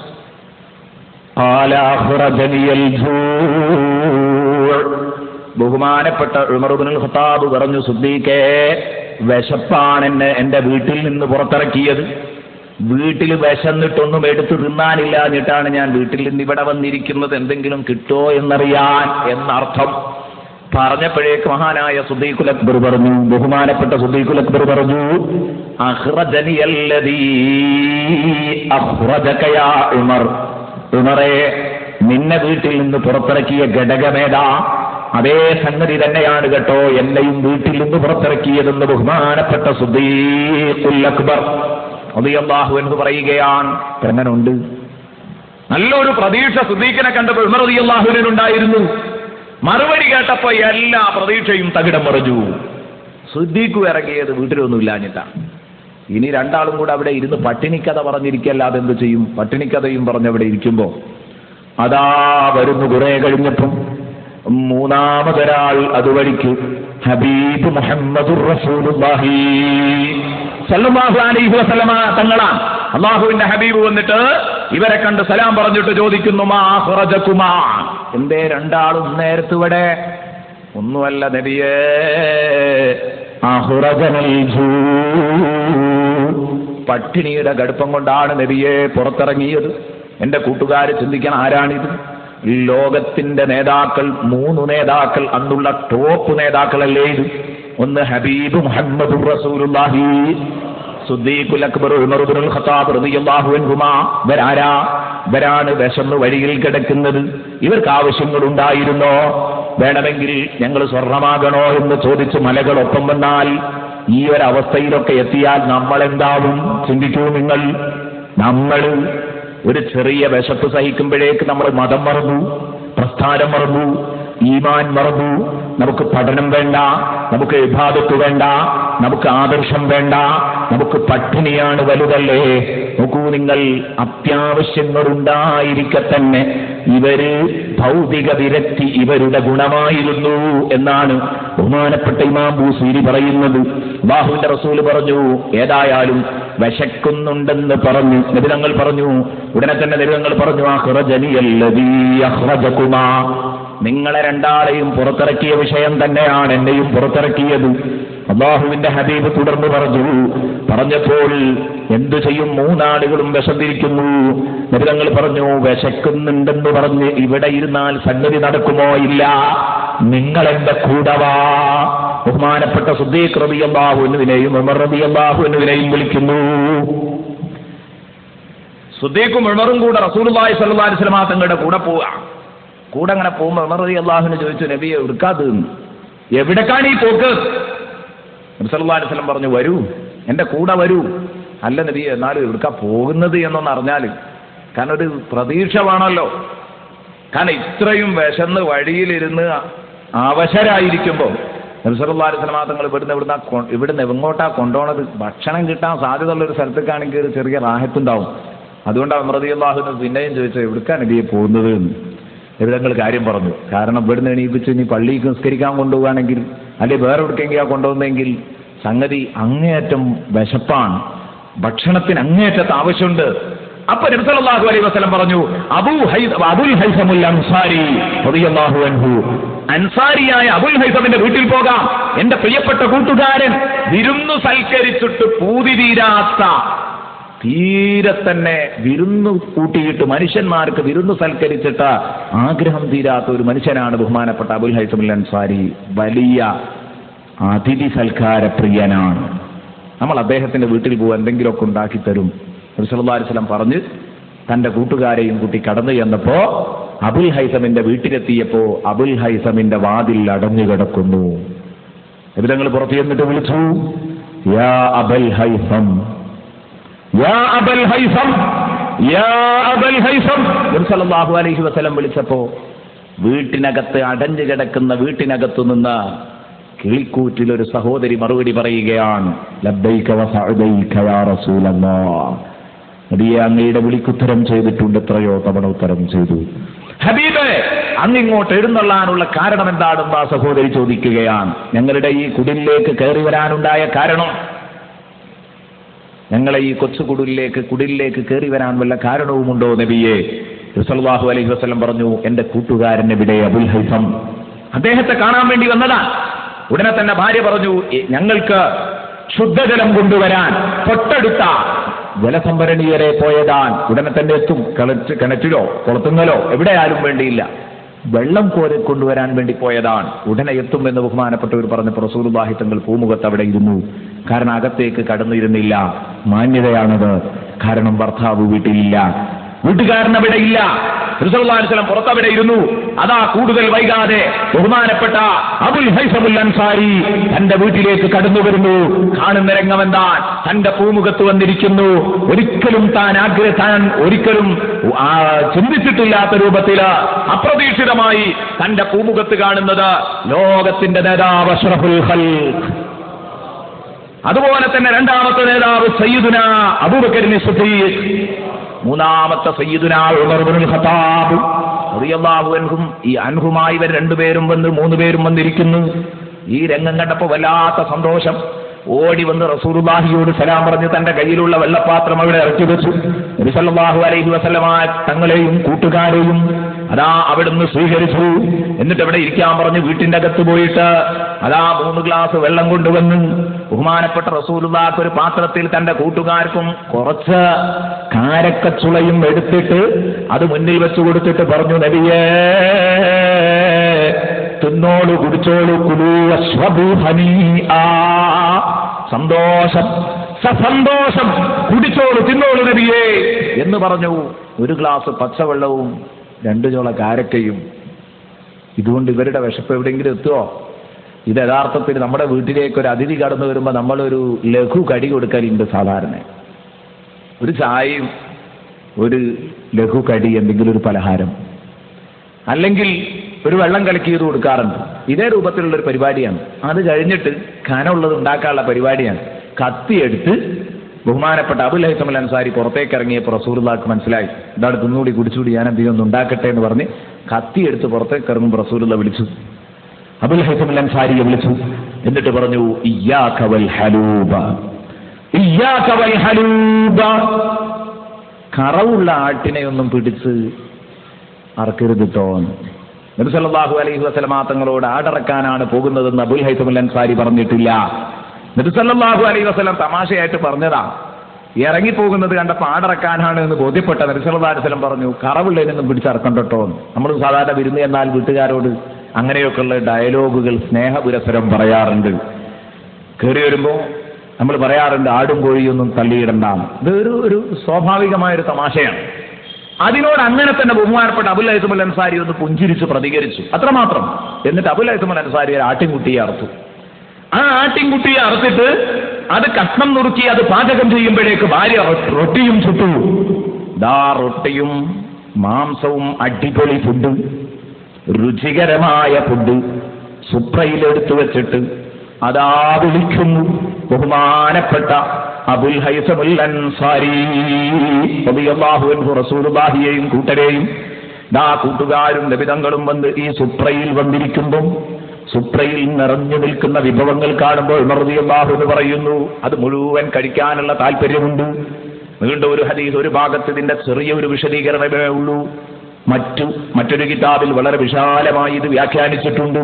വിശാലമായ വ്യാഖ്യാനം തന്നെയുണ്ട്. ഉമർ റളിയല്ലാഹു അൻഹു തന്റേതായ ആ മാനസിക സ്വാസ്ഥ്യങ്ങൾ വിവരിക്കുകയാണ്. കാരണം ഇതിങ്ങനെ കണ്ടപ്പോൾ തിന്നാൻ വല്ലാത്ത ആഗ്രഹം. പക്ഷേ റസൂലുള്ളാഹി തങ്ങളുടെ മുമ്പിലിരിക്കുമ്പോൾ അല്ലാഹുവിന്റെ റസൂല് തുടങ്ങാൻ വയ്യല്ലോ. അല്ലാഹുവിന്റെ റസൂല് തുടങ്ങാൻ വയ്യല്ലോ. നബി തങ്ങളുള്ള സുപ്രയിൽ, യാ അയ്യുഹല്ലദീന ആമനൂ ലാ തുഖദ്ദിമൂ ബൈന യദയില്ലാഹി വറസൂലി, വിശ്വാസികളെ, നിങ്ങൾ അല്ലാഹുവിനെയും അവന്റെ റസൂലിനെയും ഓവർടേക്ക് ചെയ്യരുത്, അവരെ മറികടക്കരുത്, അവരുടെ മുന്നിൽ ചാടാനുള്ള ശ്രമം നടത്തരുത്, അത് അപകടകരമാണ്. യാ അയ്യുഹല്ലദീന ആമനൂ ലാ തുഖദ്ദിമൂ ബൈന യദയില്ലാഹി വറസൂലി. ഇതിന്റെ അർത്ഥം എന്താ? തിന്നുന്നിടത്ത് നബി തുടങ്ങിയിട്ടേ തുടങ്ങാൻ പറ്റൂ. നടക്കുന്നിടത്ത് നബി നേതാവെന്ന നിലക്ക് ഹബീബ് മുന്നിൽ നടക്കണം. പറയുന്നിടത്ത് നബി സല്ലല്ലാഹു അലൈഹി വസല്ലമ തങ്ങളെ മുന്തിക്കണം. ബഹുമാനമാണ് ഈ ആയത്തിലൂടെ മുസ്ലിം സമൂഹത്തെ അല്ലാഹു സുബ്ഹാനഹു വ തആല പഠിപ്പിക്കുന്നത്. പക്ഷേ ഇന്ന് നമ്മുടെ ആധുനിക സമൂഹത്തിന് ഇതൊരു വിഷയമേ അല്ല. ചില മുസ്ലിം നാമധാരികൾക്ക് അല്ലാഹുവിന്റെ റസൂലിനെ മറികടക്കുന്നതൊരു വിഷയമേ അല്ല. അതൊക്കെ ഒരുപാട് വിശദീകരിക്കേണ്ട ഭാഗങ്ങളാണ്. ഒരുപാട് വിശദീകരിക്കേണ്ട ഭാഗങ്ങളാണ്. ഈ ഒരൊറ്റ ആയത്ത് എടുത്ത് ചർച്ച ചെയ്തൊരു കാസറ്റ് ഇറക്കിയിരുന്നു സാധുവായ ഞാൻ. പ്ലീസ് ഓവർടേക്ക് ചെയ്യരുത് എന്നായിരുന്നു അതിന്റെ തലക്കെട്ട്. ദയവ് ചെയ്ത് മറികടക്കൽ സ്വഭാവം അരുത്. നബി സല്ലല്ലാഹു അലൈഹി വസല്ലം തങ്ങളെയും അള്ളാഹുവിനെയും മറികടക്കരുത് എന്നാണ് അതിൽ സമർത്ഥിച്ചു കൊണ്ടുവരുന്നത്. ഒരുപാട് ഭാഗങ്ങൾ സുന്നത്തിയമാനത്ത വ്യതിയാന ചിന്താഗതിക്കാർക്ക് സുന്നത്തിയമാനത്തിന്റെ ഭാഗത്തു നിന്നുള്ള ശക്തമായ മറുപടികൾ ഈ ആയത്തിലൂടെ അവതരിപ്പിക്കുകയാണ്. കാരണം ഇമാം റാസിയും ഇമാം ഖുർത്തുബിയും ഒക്കെ വിശദീകരിച്ചതനുസരിച്ച് ഒരുപാട് വലിയ വലിയ ആഴമുള്ള പഠനങ്ങൾ അവിടെ ഉണ്ട്. നബിതങ്ങളെയും അള്ളാഹുവിനെയും മറികടക്കാൻ പാടില്ല. നബി സല്ലല്ലാഹു അലൈഹി വസല്ലം തങ്ങൾ ഉദാഹരണത്തിന് അള്ളാഹുവിന്റെ റസൂൽ പറയാണ്, സൂമൂലി റുയത്തിഹി വഅഫ്തുറൂലി റുയത്തിഹി ഫഇൻ ഗുമ്മ അലൈക്കും ഫഅക്മിലുൽ ഇദ്ദത 30 യൗമാ. നബി സല്ലല്ലാഹു അലൈഹി വസല്ലം പറയാൻ, നിങ്ങൾ മാസം കണ്ടാ നോമ്പുൽക്കുക, മാസം കണ്ടാ പെരുന്നാളാക്കുക. അഥവാ മേഘാവൃതമായ അന്തരീക്ഷമുണ്ടായാൽ, മേഘാവൃതമാണ് അന്തരീക്ഷമെങ്കിൽ നിങ്ങൾ 30 അങ്ങ് പൂർത്തിയാക്കിയേക്കാം. ഇത് നബിതങ്ങളുടെ കൽപ്പനയാണ്. അതൊക്കെ കണക്കറിയാത്ത നബിതങ്ങളുടെ അവസ്ഥയല്ലേ? നമ്മൾ കണക്കന്മാരല്ലേ, കണക്കൊക്കെ കൂട്ടി പഠിച്ചവരല്ലേ? നബിയെ നിങ്ങളങ്ങനെ പതുക്കെ വന്നോ, കണ്ടിട്ട് നോറ്റോ, ഞങ്ങൾ അതിന് കിട്ടൂല എന്ന് പറഞ്ഞ് നബിതങ്ങൾ ഓവർടേക്ക് ചെയ്യുന്ന ഒരു സമൂഹം. ഈ ആയത്തിറങ്ങാൻ തന്നെ കാരണം ബഹുമാനപ്പെട്ട ആയിഷ സിദ്ദീഖ റളിയല്ലാഹു അൻഹാ, ആയിഷ ബീവി പറഞ്ഞു, ഈ ആയത്തിറങ്ങാനുള്ള കാരണം എന്താണെന്നറിയോ? കാനന്നാസു യതഖദ്ദമൂന അല നബി സല്ലല്ലാഹു അലൈഹി വസല്ലം ഫി സിയാമി ബിയൗമിൻ ഔ യൗമൈൻ. അന്ന് നിഗമനത്തിൽ നബിതങ്ങൾ മാസം കണ്ടിട്ടേ മുമ്പ് വിൽക്കുള്ളൂ. അതിന്റെ മുമ്പ് 1-2 ദിവസമൊക്കെ മുമ്പ് വിൽക്കുന്ന ആൾക്കാരുണ്ടായിരുന്നു. അവർക്കും കൂടെ മറുപടിയാണ്. ആയത്തിറങ്ങാൻ കാരണം വേറെയും അഭിപ്രായമുണ്ട്. അതിൽ അത്ഭുതപ്പെടരുത്. കാരണം ഒരൊറ്റ സംഭവത്തിന് തന്നെ വ്യത്യസ്തങ്ങളായ സബബുൻ നുസൂലുകൾ, അവതരണ പശ്ചാത്തലങ്ങൾ ഉണ്ടാവും. അതിന്റെ അർത്ഥം എന്താ?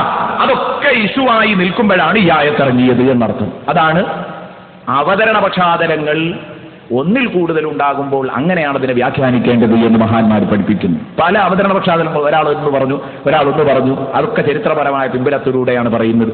അതുകൊണ്ട് ഈ വക കാര്യങ്ങളൊക്കെ നാട്ടിൽ ഇങ്ങനെ നിലനിൽക്കുമ്പോൾ അതിനൊക്കെ മറുപടിയായിട്ടാണ് ഈ ആയത്തിറങ്ങിയത്. യാ അയ്യുഹല്ലദീന ആമനൂ ലാ തുഖദ്ദിമൂ ബൈന യദയില്ലാഹി വറസൂലി. ഈ അർത്ഥത്തിൽ തന്നെയാണ് അല്ലാഹുവിന്റെ റസൂൽ കഴിക്കാൻ പറ്റില്ലല്ലോ എന്ന് കരുതി അവരിങ്ങനെ കാത്തിരിക്കുന്നു. അതാ ഉമർ റളിയല്ലാഹു എന്ന് പറയുന്നു, കുറെ കരുതി, ഇല്ല ഇപ്പോൾ ഹബീബ് കഴിക്കുമെന്ന് കരുതി. എവിടെ തുടങ്ങുന്നു? കുറെ കഴിഞ്ഞപ്പം അള്ളാഹുവിന്റെ ഹബീബ് അതാ പാത്രത്തിലേക്ക് കൈനീട്ടുന്നു. പത്തിരി പാത്രത്തിലേക്ക് കൈനീട്ടിയപ്പം വലിയ ഒരു പ്രതീക്ഷയുണ്ടായി. റൊട്ടിപ്പാത്രത്തിലേക്ക് കൈനീട്ടിയപ്പം ഇല്ല, ഇനിയെങ്കിലും തുടങ്ങാമല്ലോ. ഹബീബ് കുറെ നേരം ഇതിലേക്ക് നോക്കി നിന്നു. റളിയല്ലാഹു എന്ന് പറയാൻ, കുറെ നേരം നോക്കി നിന്നു എന്നൊക്കെ പറഞ്ഞാൽ അതൊരു മാനസികാവസ്ഥയാവാം. എന്തേ കാരണം? വിശന്ന് നല്ല വലഞ്ഞവരുടെ മുമ്പിൽ ഒരു സെക്കൻഡ് ഇരുന്നാലും അതിനൊരു മണിക്കൂറിന്റെ ഭാരം ഉണ്ടാവും. അതിന് നല്ല ഉദാഹരണമായി നോമ്പ് തുറക്കണ നേരത്തുണ്ട് 2 മിനിറ്റൊക്കെ ഉണ്ടാകുമ്പോൾ നമ്മളൊക്കെ റെഡി ആയിട്ട് ഇങ്ങനെ ഇരിക്കല്. അത് വരെ ഇരുന്ന ക്ഷമിച്ച 10-12 മണിക്കൂറിനേക്കാൾ കടുപ്പായിരിക്കും ആ 2 മിനിറ്റ് ഒന്നാണ് പോയി കിട്ടാൻ. അത് സ്വാഭാവികമായിട്ട് നമ്മൾ അനുഭവിക്കുന്ന. എന്നതുപോലെ കുറച്ചിരുന്നാൽ തന്നെ കുറേ തോന്നും. ഞാനത് തിന്നാനുള്ള അങ്ങേയറ്റത്തെ ആഗ്രഹമുണ്ട്, പക്ഷേ റസൂലുള്ള തൊടാത്തുകൊണ്ട് എടുക്കാൻ വയ്യ. അങ്ങനെ നബിതങ്ങൾ ഈ ഒട്ടിയുടെ പാത്രത്തിലേക്ക് കൈനീട്ടിയപ്പോ വല്ലാത്തൊരു സമാധാനം. ഇല്ല എടുക്കാൻ പോവുകയാണല്ലോ എന്നൊരു സമാധാനം. ഇവിടെയാണ് വിഷയം ചിന്തിക്കേണ്ടത്. റസൂലുള്ള അതെടുത്തു. ആ പത്തിരി ഒന്നിങ്ങെടുത്തപ്പോഴേക്ക് തന്നെ എന്റെ പിടുത്തം വിട്ടിട്ടുണ്ട്. ബഹുമാനപ്പെട്ട ഉമർ റളിയല്ലാഹു അൻഹു പറയുകയാണ്, കാരണം അത് അല്ലാഹുവിന്റെ റസൂലിന്റെ ശൈലിയല്ല. ഒരു പത്തിരി മുഴുവൻ അല്ലാഹുവിന്റെ റസൂൽ എടുക്കാറില്ല. ഒരു പത്തിരിയുടെ കഷ്ണമേ റസൂലുള്ള പൊട്ടിക്കൂ. അദബുള്ള തീറ്റയാണ് ഭോജനമാണ് റസൂലുള്ളാഹി സ്വല്ലല്ലാഹു അലൈഹി വസല്ലം പഠിപ്പിച്ചത്. ഭോജന മര്യാദകൾ ഉമ്മത്തിനെ പഠിപ്പിച്ചു എന്നല്ല, അതിനനുസരിച്ചാണ് നബിതങ്ങൾ തിന്നാറുള്ളത്, കുടിക്കാറുള്ളത്. അതാണ് നബി സല്ലല്ലാഹു അലൈഹി വസല്ലം തങ്ങളുടെ ശൈലി. അപ്പൊ ഒരു പത്തിരി എടുത്തപ്പോഴേക്കെന്നെ സംഗതി പിടുത്തം കിട്ടിയിട്ടുണ്ട്. ഇത് തിന്നാനല്ല, വേറെന്തിനുമാണ്. കാരണം നബിതങ്ങൾ അങ്ങനെ ഒരു പത്തിരി ഒന്നായിട്ട് എടുത്തിട്ട് ഒരു വായിലിട്ട് തിന്നൂല. ഒരു കഷ്ണം പൊട്ടിച്ചെടുത്തിട്ട് അതേ എടുത്ത് തിന്നുള്ളൂ. അതൊക്കെ നമ്മുടെ സംസ്കാരം. 2 പൊറാട്ടയ്ക്ക് ഒരൊറ്റ വെപ്പിന് നമ്മൾ വെക്കും. അതൊക്കെ നമ്മുടെ ശീലവും നമ്മുടെ കഴിവുമാണ്. അള്ളാഹുവിന്റെ റസൂൽ അങ്ങനെയല്ല പഠിപ്പിച്ചത്. ചെറിയ ചെറിയ കഷ്ണങ്ങൾ തിന്നണം. അങ്ങനെയാ റസൂലുള്ളാഹി തങ്ങൾ പൊട്ടിച്ച് കഷ്ണാക്കിയാ തിന്നുക. ഏതായാലും ഇത് ചുരുട്ടി കയ്യിൽ വെച്ചു. 2-3 കഷ്ണം മാംസവും അതിൽ നിന്ന് എടുത്തു. മാംസപാത്രത്തിൽ നിന്ന് അത് കയ്യിൽ ചുരുട്ടി. അതാ അത് ചുരുട്ടി പിടിച്ച് ഹബീബ് എഴുന്നേൽക്കുന്നു. ഹബീബ് എഴുന്നേറ്റ് എങ്ങോട്ടാ പോകുന്നതെന്ന് പറയുന്നില്ല. എന്തിനാ പോകുന്നതെന്ന് പറയുന്നില്ല, എപ്പോഴാ തിരിച്ചു വരിക എന്ന് പറഞ്ഞിട്ടില്ല, എന്നാ നിങ്ങൾ തിന്നോ എന്ന സമ്മതവുമില്ല. അള്ളാഹുവിന്റെ റസൂൽ എഴുന്നേറ്റ് ഈ പത്തിരിയും കൊണ്ട് പുറപ്പെടുന്നു. ഉമർ റളിയല്ലാഹു എന്ന് പറയുന്നു, വല്ലാത്ത അസ്വസ്ഥതയിലാണ് ഇരിക്കുന്നത്.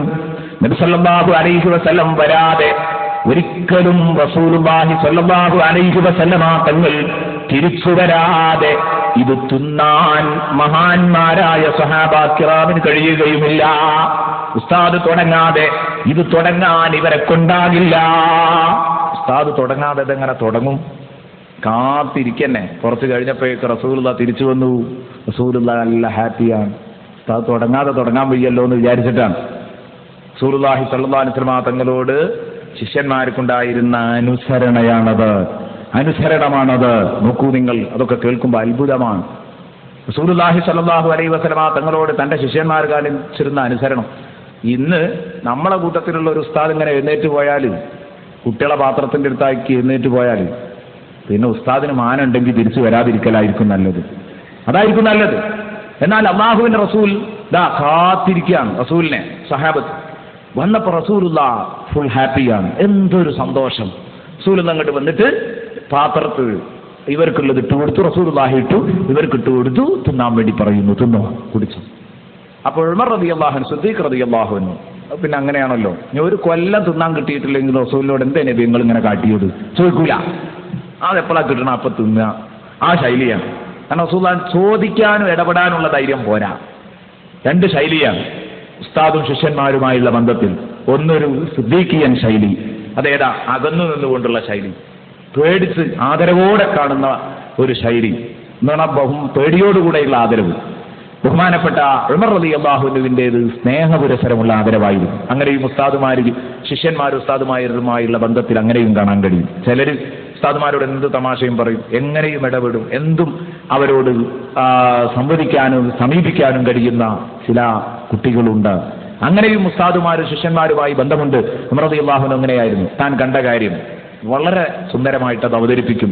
ഉമർ റളിയല്ലാഹു അൻഹു മനസ്സിലിങ്ങനെ കരുതി, പടച്ചോനെ എത്ര നേരായി ക്ഷമിക്കുന്നു, എത്രയോ നേരം നമ്മളെ മുൾമുനയിൽ നിർത്തി, എന്തായാലും ശരി ഇപ്പൊ തിന്നാം, പക്ഷെ തിന്നു കഴിഞ്ഞ് പോകുമ്പോ ഞാൻ നബിയോട് ഇത് ചോദിക്കും എന്ന് ഉമർ റളിയല്ലാഹു അൻഹു തീരുമാനിച്ചു. നബിയെ, ഇങ്ങനെയൊക്കെ പാവപ്പെട്ട ഞങ്ങളുടെ ക്ഷമ പരിശോധിക്കണോ എന്ന് നബി തങ്ങളോട് ചോദിക്കണമെന്ന് തീരുമാനിച്ചു. ഭക്ഷണം കഴിച്ചു, റാഹത്തായി ഭക്ഷണം കഴിച്ചു. ആ ഭക്ഷണം കഴിച്ചവിടെ നിന്ന് എഴുന്നേറ്റ ഹബീബ് മുഹമ്മദുർ റസൂലുള്ളാഹി. കേട്ടോ, ഇനി ഇവിടെ നിന്നങ്ങോട്ടാ ശ്രദ്ധിക്കേണ്ടത്. ഈ ബൈത്ത് നമുക്കൊന്നും കൂടെ പാടേണ്ടത് അവിടെയാണ്. അപ്പോഴാണ് ഇമാം ബൂസീരി പറഞ്ഞതിന്റെ കടുപ്പം തിരിയുക. അവിടെ ഒന്ന് എഴുന്നേറ്റ് ആ വീട്ടുകാർക്ക് വേണ്ടി ബറക്കത്തിന് പ്രാർത്ഥിച്ചു. അതും കൂടെ സംഭവത്തിലുണ്ട്, പറയാതിരിക്കാൻ വയ്യല്ലോ. ഭക്ഷണം തന്ന വീട്ടുകാർക്ക് ബറക്കത്തിന് ദ്വാരക്കണം. ദുആ ചെയ്ത് ഇറങ്ങിപ്പോകുന്ന സമയത്ത് അല്ലാഹുവിന്റെ റസൂൽ സല്ലല്ലാഹു അലൈഹി വസല്ലമ തങ്ങളുടെ വലതുഭാഗം ചാരി നിന്ന് ബഹുമാനപ്പെട്ട ഉമർ ഇബ്നുൽ ഖത്താബ് റളിയല്ലാഹു അൻഹു ചോദിക്കുന്നു, അല്ല നബിയേ, എവിടേക്കായിരുന്നു നബിയേ നിങ്ങൾ പോയിരുന്നത്? നിങ്ങൾ ഇങ്ങനെയൊക്കെ ഞങ്ങളുടെ ക്ഷമ പരിശോധിക്കണോ എന്ന് വളരെ ആദരവോടെ ബഹുമാനപ്പെട്ട സിദ്ദീഖുൽ അക്ബർ റളിയല്ലാഹു അൻഹു ചോദിക്കേണ്ട താമസം ചോദിക്കുമ്പോഴേക്ക് അല്ലാഹുവിന്റെ റസൂൽ തിരിഞ്ഞു നിന്നു. അതാ ഉമറിന്റെയും സിദ്ദീഖിന്റെയും തോളിൽ കൈവച്ചിട്ട് പറഞ്ഞു, അല്ല ഉമറേ, അല്ല സിദ്ദീഖേ, ഞാൻ നിങ്ങളെ വല്ലാതെ വിഷമിപ്പിച്ചുവല്ലേ? പാവപ്പെട്ട ഞാൻ നിങ്ങളെ വല്ലാതെ വിഷമിപ്പിച്ചു. ഞാൻ എഴുന്നേറ്റ് അതാ ഒരു പത്തിരിയും അല്പം മാംസക്കഷ്ണവും എടുത്ത്, 1-2 മാംസക്കഷ്ണവും എടുത്ത് ഞാൻ പുറപ്പെട്ടു. എങ്ങോട്ടാ പോകുന്നതെന്ന് ഞാൻ നിങ്ങളോട് പറഞ്ഞിട്ടില്ല, എവിടം വരെ എന്ന് പറഞ്ഞിട്ടില്ല, എന്തിനാ പോകുന്നതെന്ന് പറഞ്ഞിട്ടില്ല, എന്നാ നിങ്ങൾ തിന്നോ എന്നും പറഞ്ഞിട്ടില്ല, എപ്പോഴാ മടങ്ങി വരിക എന്ന് പറഞ്ഞിട്ടില്ല. ആ രൂപത്തിൽ നിങ്ങളെ മുൾമുനയിൽ നിർത്തിയല്ലേ? ഹബീബ് കരഞ്ഞുകൊണ്ട് പറഞ്ഞു, എന്നോട് പൊരുത്തപ്പെടണം, ഞാനറിയാതെ ചെയ്തു പോയതാണ്, ഒന്നുമല്ല, നിങ്ങളെ കണ്ടതൊന്നും മനഃപൂർവമുള്ള പ്രവർത്തനമല്ല, ഞാൻ അറിഞ്ഞുകൊണ്ട് ചെയ്തതല്ല. ഞാൻ ആ പത്തിരി പാത്രത്തിലേക്ക് കൈനീട്ടുമ്പോ എന്റെ മനസ്സിലുള്ളത് അതാ എനിക്ക് തിന്നണം, നിങ്ങൾക്ക് തിന്നണമെന്ന് തന്നെയാണ്. പക്ഷേ പത്തിരി പാത്രത്തിലേക്ക് കയ്യൊന്നു നീട്ടുമ്പോഴാണ് എനിക്കൊരു വിളി വന്നത്, അല്ലയോ റസൂലേ, അല്ലയോ നബിയേ, നിങ്ങൾ ഭക്ഷണം കഴിച്ചിട്ടൊരു ദിവസമായി ശരിയാണ്, പക്ഷേ ഫാത്തിമതു കിത്അത്തുൻ മിന്നീ, ഫാത്തിമേന്റെ കരളിന്റെ കഷ്ണമാണെന്ന് അങ്ങ് സ്നേഹിച്ച് പറയുന്ന നിങ്ങളുടെ പൊന്നുമകൾ, ആ മകള് ഭക്ഷണം കഴിച്ചിട്ട് 3 ദിവസമായില്ല നബിയേ എന്നെനിക്കൊരു ഉൾവിളിയുണ്ടായപ്പം, പഠിച്ചവനെ എന്റെ മോൾക്ക് കൊടുക്കാതെയാണല്ലോ ഞാൻ തിന്നുന്നതെന്ന് തോന്നിയപ്പം ഈ വീട്ടുകാരന് സമ്മതമാണെന്ന് എനിക്ക് ഉറപ്പുള്ളത് കൊണ്ട് എന്റെ ഊഴത്തിൽ നിന്നൊരു 10 2 കഷ്ണം ഇറച്ചിയും എടുത്ത് ഞാൻ എന്റെ പൊന്നുമോൾക്ക് കൊണ്ടുപോയി കൊടുത്ത് തിരിച്ചു വന്നതാണ് സഹാബ. എന്റെ മോളത് സന്തോഷപൂർവ്വം ബിസ്മി ചൊല്ലി തിന്നു സഹാബ. അത് കഴിഞ്ഞിട്ടാണ് ഞാൻ നിങ്ങളുടെ വേദിയിലെത്തിയത് എന്ന് പറഞ്ഞപ്പോൾ ഇവര് അതാ റസൂലുള്ളാഹിയുടെ കാൽക്കൽ വീണിട്ട് പറയുന്നു, അഫ്വൻ യാ റസൂലല്ലാഹ്, അഫ്വൻ യാ റസൂലല്ലാഹ്, നബിയേ മാപ്പാക്കണം നബിയേ, ക്ഷമിക്കണം നബിയേ, ഞങ്ങൾ ചോദിച്ചത് ഞങ്ങളോട് പൊറുക്കണം നബിയേ, ഞങ്ങൾ അറിയാതെ ചോദിച്ചു പോയതാണ്, അങ്ങയുടെ കുടുംബം ഇത്ര വലിയ പട്ടിണിയിലായിരുന്നെന്ന് ഞങ്ങൾ അറിയില്ല നബിയേ. അള്ളാഹുവിന്റെ ഹബീബ് മുഹമ്മദ് മുസ്തഫ സല്ലല്ലാഹു അലൈഹി വസല്ലമ തങ്ങളുടെ കുടുംബത്തിന്റെ അവസ്ഥയാണിത്, കൂട്ടുകാരുടെ അവസ്ഥയാണിത്, ഹബീബിന്റെ അവസ്ഥയാണിത്.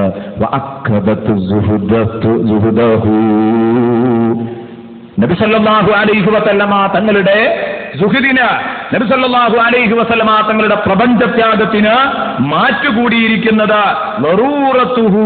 നബി സല്ലല്ലാഹു അലൈഹി വസല്ലമ തങ്ങൾക്ക് ഒരുപാട് അത്യാവശ്യങ്ങളുണ്ടെന്നതാണ് അതിന് മാറ്റുകൂട്ടിയത്. ആവശ്യമില്ലാത്തവൻ ദുനിയാവ് ഒഴിവാക്കുന്നെങ്കിൽ അത് ആവശ്യമില്ലാത്തതുകൊണ്ടാണ്. ആവശ്യം ഉണ്ടായിട്ടും വേണ്ട എന്ന് വെക്കുന്നു, അതിനാണ് ശക്തി.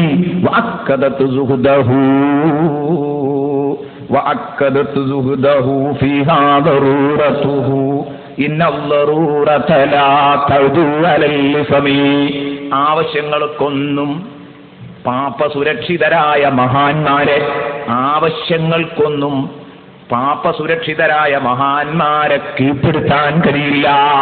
അതൊക്കെ ഞമ്മക്കല്ലേ. ഇത് കോഴിക്കറി കാണുമ്പോഴേക്ക് നാവിൽ വെള്ളമൂറുന്നത് നമുക്കല്ലേ. അതൊന്നും മഹാന്മാർക്കുണ്ടാവില്ല. അവർക്ക് ആവശ്യമുണ്ടായാലും അവർക്ക് അതിലൊന്നും നുണ, നിയന്ത്രിക്കാൻ കഴിയാത്ത നുണ അവർക്ക് വരില്ല. ആവശ്യമുണ്ടെന്ന് കരുതി ആ ആവശ്യങ്ങൾക്ക് അവരുടെ വിവേകത്തെ മറികടക്കാൻ കഴിയില്ല.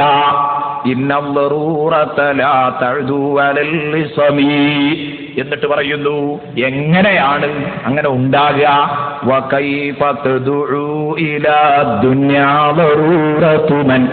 ഒരാളുടെ ആവശ്യം, അത്യാവശ്യം, ആ മനുഷ്യനെ എങ്ങനെയാണ് ദുനിയാവിന്റെ ഐഹിക സുഖത്തിലേക്ക് വിളിക്കുക?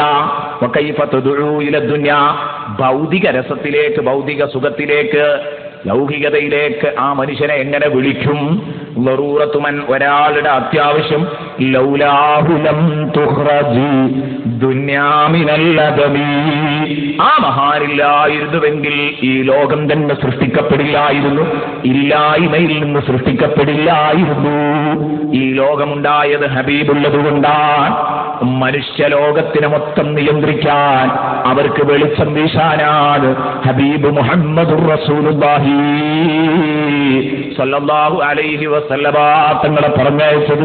ഫലാ ഉഖ്സിമു ബിശ്ശഫഖ് എന്ന, ഫലാ ഉഖ്സിമു ബിൽ ഖുന്നസിൽ ജബാരിൽ ഖുന്നസ് വല്ലൈലി ഇദാ അസ്അസ് വസ്സുബ്ഹി ഇദാ തനഫസ് എന്ന് പറഞ്ഞ വിശുദ്ധ ഖുർആനിൽ അല്ലാഹു സത്യം ചെയ്തത് കാണാം. കഴിഞ്ഞുപോയ പ്രവാചകന്മാരൊക്കെ അവരവരുടെ സമൂഹങ്ങളിലേക്ക് ആവശ്യമായ വെളിച്ചം തെളിയിക്കാനുള്ള മെഴുകുതിരിവട്ടങ്ങളായിരുന്നു. എന്നാൽ ഹബീബ് അങ്ങനെയല്ല. അവിടുന്ന് നക്ഷത്ര തുല്യരായ ആളുകളല്ല, നക്ഷത്രം കാണിക്കുന്നത് പോലെയുള്ള ലൈറ്റ് കാണിക്കാനല്ല വന്നത്. അവിടുന്ന് ഹബീബിന്റെ വരവോടുകൂടെ നേരം പുലർന്നു പോയിട്ടുണ്ട്, പിന്നെ ലോകത്ത് ഇരുട്ടില്ല. ഇതാണ് ഹബീബ്. അപ്പോൾ ലോകത്തെ സമ്പൂർണമായി വെളിച്ചത്തിലേക്ക് നയിക്കാൻ നേരത്തെ അള്ളാഹുവിന്റെ ഹബീബിനെ പറഞ്ഞയച്ചിട്ടുണ്ടെങ്ങനെ?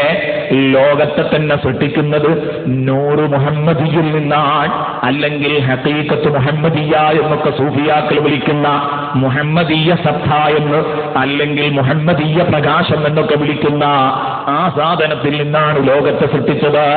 ആദം നബി അലൈഹിസ്സലാമിനെ സൃഷ്ടിച്ചത്, ആദം നബിക്ക് വെളിച്ചമുണ്ടായത് അള്ളാഹുവിന്റെ ഹബീബിന്റെ നൂറകത്തുണ്ടെന്നതുകൊണ്ടാണ് നൂഹ് നബി അലൈഹിസ്സലാമിന് വെളിച്ചം കാണിക്കാൻ കഴിഞ്ഞത്. അതുകൊണ്ടാണ് നൂഹ് നബി കപ്പലിൽ നിന്ന് രക്ഷപ്പെട്ടത്. നബി തങ്ങൾ കപ്പലിൽ കയറുമ്പം നൂഹ് നബി കപ്പലിൽ കയറുമ്പം അതാ നൂഹ് നബിയുടെ മുതുകില് ബഹുമാനപ്പെട്ട റസൂലുള്ളാഹിയുടെ നൂറുണ്ട്. അത് കൈമാറി പോരുകയാണ്. ഇബ്രാഹിം നബി അലൈഹിസ്സലാമിനെ തീയിലെറിഞ്ഞപ്പം കത്താതിരുന്നതും അള്ളാഹുവിന്റെ റസൂലിന്റെ പ്രകാശം ഇബ്രാഹിം നബിയിലുണ്ടെന്നതുകൊണ്ടാണ്. അങ്ങനെ ലോകത്തിന് സമ്പൂർണമായ വെളിച്ചം കാണിക്കേണ്ട സമയമാകുമ്പോഴാണ് റസൂലുള്ളാഹി തങ്ങൾ ഭൗതിക ശരീരത്തോടുകൂടെ ദുനിയാവിലേക്ക് വരുന്നത്. അതുവരെ ആദ്യമായി സൃഷ്ടിച്ചത് നൂറാണ്, അള്ളാഹുവിന്റെ റസൂലിന്റെ നൂറാണ്. ബഹുമാനപ്പെട്ട ജാബിർ റളിയല്ലാഹു അൻഹുവിനോട് റസൂലുള്ളാഹി സ്വല്ലല്ലാഹു അലൈഹി വസല്ലമ തങ്ങൾ ചോദിച്ചു, ആദ്യമായി എന്താണ് ഈ ഭൂമി ലോകത്ത് പടച്ചതെന്ന് നിനക്കറിയുമോ ജാബിറേ? ഇല്ല നബിയെ, എനിക്കറിയില്ല എന്ന് പറഞ്ഞപ്പോൾ നബി തങ്ങൾ പറഞ്ഞ മറുപടി, നൂറു നബിയ്യക യാ ജാബിറു, നൂറു നബിയ്യക യാ ജാബിറു. ജാബിറേ, നിന്റെ പ്രവാചകന്റെ നൂറാണ്, പ്രകാശമാണ് ആദ്യം പടുത്തത്. ഇതിനെയാണ് ഇന്ന് വ്യതിയാന ചിന്താഗതിക്കാരൻ കൊഞ്ഞനം കുത്തുന്നത്.